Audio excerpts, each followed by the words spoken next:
Buenos días. Continuando con nuestra actividad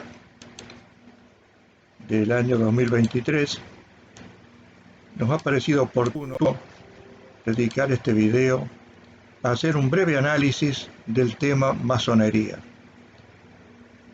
que ha sido mencionado en varias conferencias dictadas hace pocas semanas por internet por distinguidos teólogos europeos, referidos a la vinculación de la masonería con la Iglesia Católica. Como se trata de un tema bastante complejo, hemos considerado conveniente ofrecer un resumen de lo que ha establecido nuestra Madre Iglesia respecto de la masonería. Para esta pequeña y breve charla nos basamos, entre otras cosas, en un libro del filósofo de Córdoba, Alberto Caturelli, denominado La Iglesia Católica y la Masonería. Sabemos que la masonería surge formalmente en 1717, al fusionarse 4 logias inglesas para constituir la Gran Logia de Inglaterra. Para tratar de ofrecer de manera muy escueta la finalidad de la masonería, podemos recurrir a un artículo de 1982 en el que, a través de una entrevista, el entonces gran maestre de la masonería argentina, Carlos Wilson, desgranó estos conceptos. La masonería no persigue el triunfo de ningún tipo de gobierno determinado, ni de implantar una forma de Estado en particular. Su fin primordial es, a través de sus hombres, el de crear en cada época y sociedad las condiciones favorables para los cambios que en todo orden se producen, luchando para mantener y ampliar cada vez más los valores esenciales de la persona humana, individual y socialmente. Con su lema de libertad, igualdad y fraternidad, o con sus ideas, lo masónico estuvo presente en las 2 revoluciones inglesas de 1648 y 1688, en la Revolución Norteamericana de 1776, la francesa de 1789, en la Independencia Hispanoamericana, en la Reforma de Benito Juárez en México y en la Revolución Española de 1936. Otro antecedente de propia fuente masónica la obtuvimos de un folleto que se repartió en una reunión abierta que se hizo hace varios años en la Casa de la Cultura en nuestra ciudad de Córdoba. Allí se expresa que la masonería es, por excelencia, una sociedad iniciática. Y luego agrega, no reconoce en la investigación científica ninguna autoridad superior a la razón humana y rechaza, por tanto, las verdades reveladas que aceptan las religiones positivas.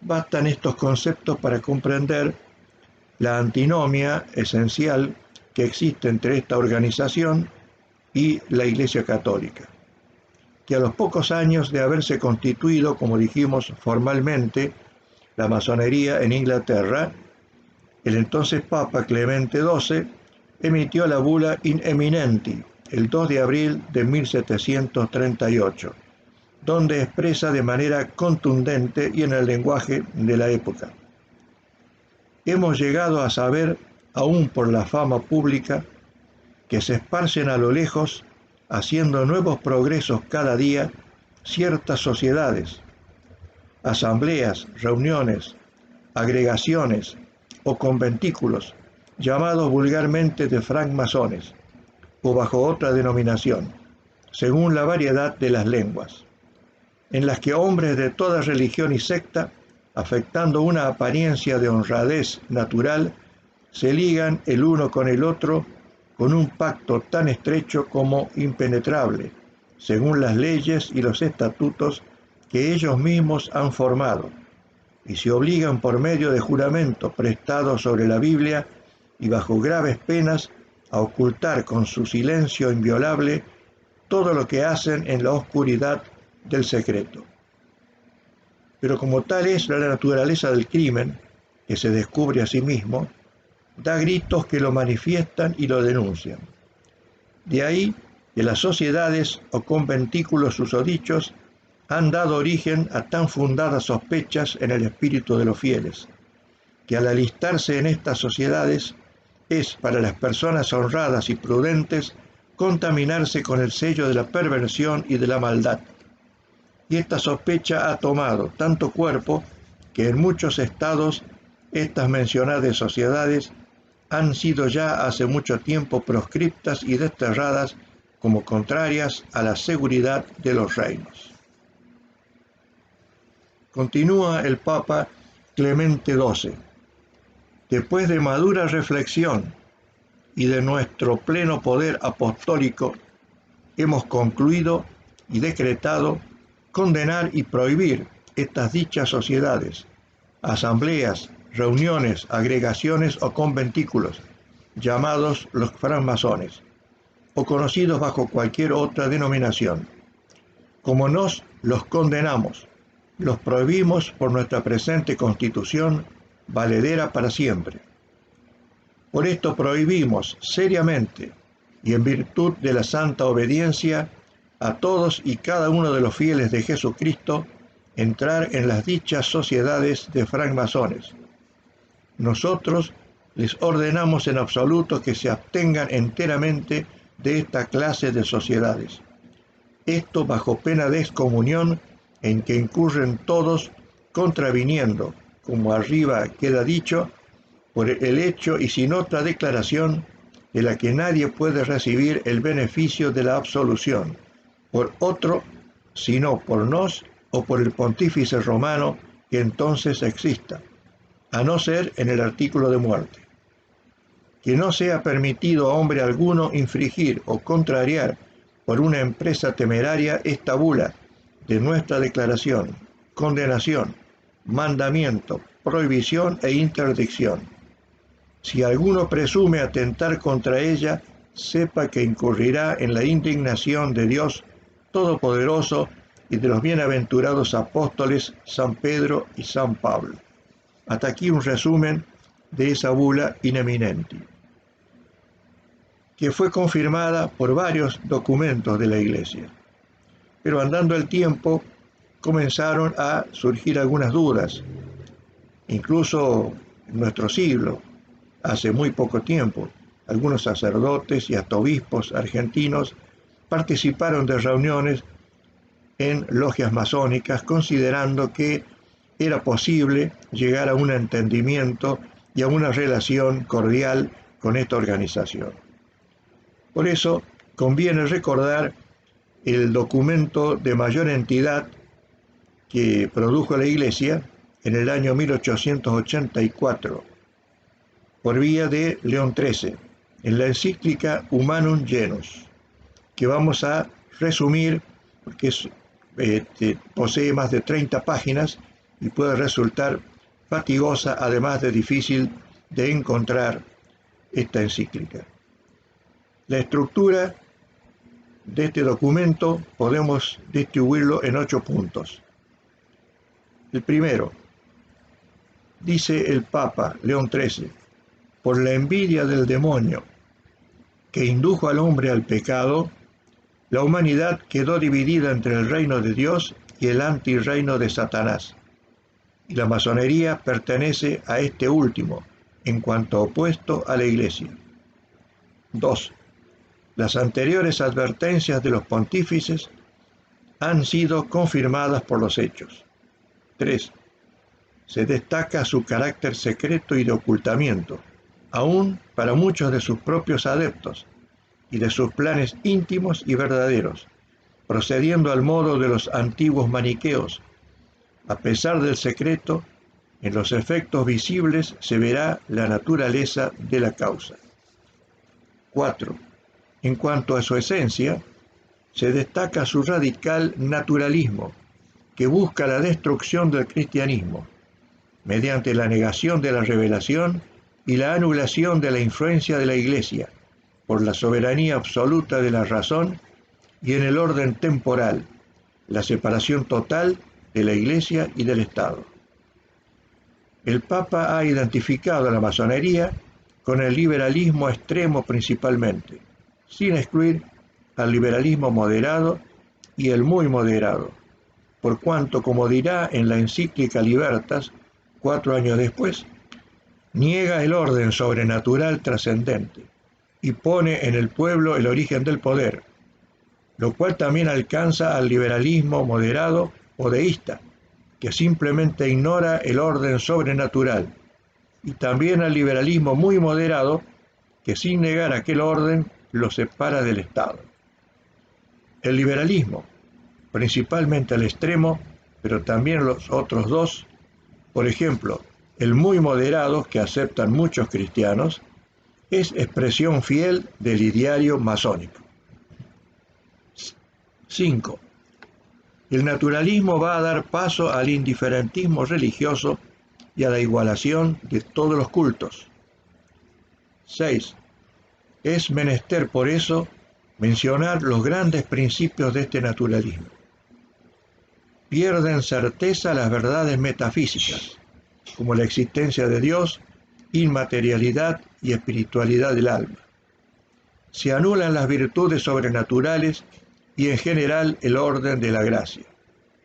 En consecuencia, la educación ha de ser laica, independiente, libre, es decir, supresión de la doctrina cristiana, monopolizada por el Estado laico.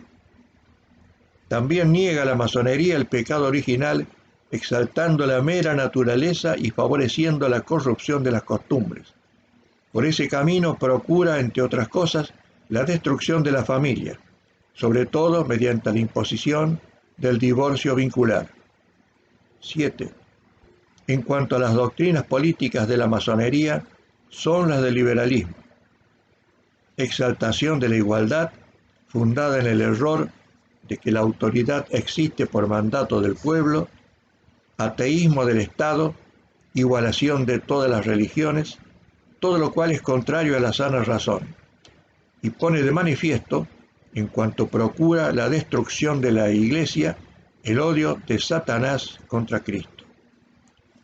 A esta altura de la encíclica, León XIII aprovecha para recordar la sana doctrina, ya sobre el origen de la autoridad que reside en Dios como creador de la sociedad, ya sobre la igualdad esencial entre los hombres, que no destruye la infinita gama de desigualdades en la sociedad. Al mismo tiempo, señala el mortal peligro consistente en quitar a Dios como supremo fundamento, lo cual conduce en el orden social al socialismo y al comunismo. La masonería es enemigo astuto y doloso, que capta a los príncipes, interviene en el régimen de las naciones, engaña a los pueblos e inculca la sed de novedades. 8. Al terminar esta encíclica, destaca León XIII el papel de la Iglesia y los remedios más eficaces. Enseñar que el poder civil proviene de Dios. Recomienda no apartarse lo más mínimo de la enseñanza de la sede apostólica. Luchar hasta extinguir la asquerosa peste de la masonería e instruir a las multitudes. Estos deberes deben manifestarse en el orden práctico como una vuelta a la verdadera libertad, igualdad y fraternidad cristianas. Una revitalización de los gremios, cofradías y corporaciones, y especialmente la educación de la juventud. Así termina el más importante documento oficial de la Iglesia sobre la masonería. Han surgido en los últimos años algunas dudas con motivo de haberse aprobado en 1983 el nuevo Código de Derecho Canónico, que algunos interpretaron que se había eliminado la pena de excomunión que regía en el anterior texto en el canon 2335. En el actual código, el canon 1374 expresa textualmente: quien se inscribe en una asociación que maquina contra la Iglesia debe ser castigado con una pena justa. Quien promueve o dirige esa asociación ha de ser castigado con entredicho. En realidad, las palabras maquina contra la Iglesia son exactamente las mismas del anterior canon, y la palabra entredicho significa censura eclesiástica, por la cual se prohíbe el uso de los divinos oficios, la administración y recepción de sacramentos y la sepultura eclesiástica. Pese a estas coincidencias, que han sido analizadas a fondo por el doctor Caturelli, se consideró conveniente desde el Vaticano, el día 26 de noviembre de 1983, antes de la difusión del nuevo Código de Derecho Canónico, que la Congregación para la Doctrina de la Fe emitiera una declaración que fue expresamente aprobada por el Papa, lo que le confiere a dicho documento el mismo nivel que las encíclicas como magisterio ordinario. Este documento aclara que si no se menciona expresamente a la masonería en el nuevo texto, se debe a un criterio de redacción que comprende a categorías más amplias. Pero los principios de la masonería, dice el documento, siguen siendo inconciliables con la Iglesia, y quienes pertenezcan a ella están en pecado grave y no pueden acercarse a la Sagrada Comunión. Como sabemos, en la Argentina la masonería ha estado muy presente y continúa. En la actualidad, con algunas manifestaciones públicas.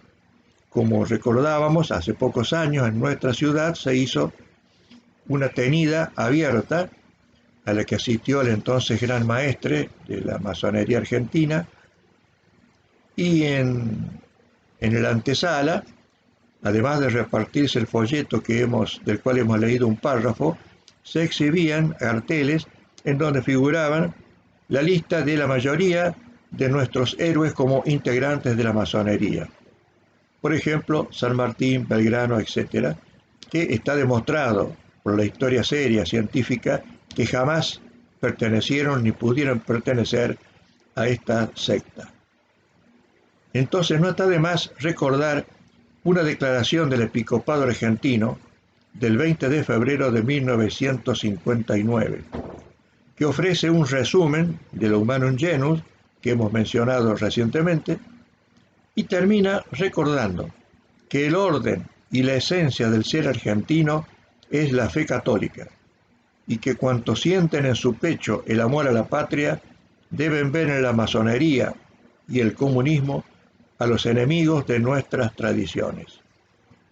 Como anunciamos al principio, de manera muy breve, hemos querido abordar este tema que en otra oportunidad podemos profundizar si existiera interés en nuestros habituales seguidores.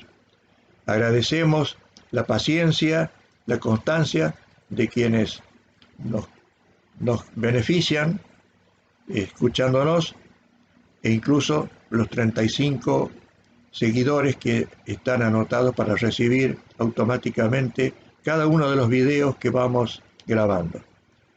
Hasta la próxima entrega, y nuevamente gracias y buenos días.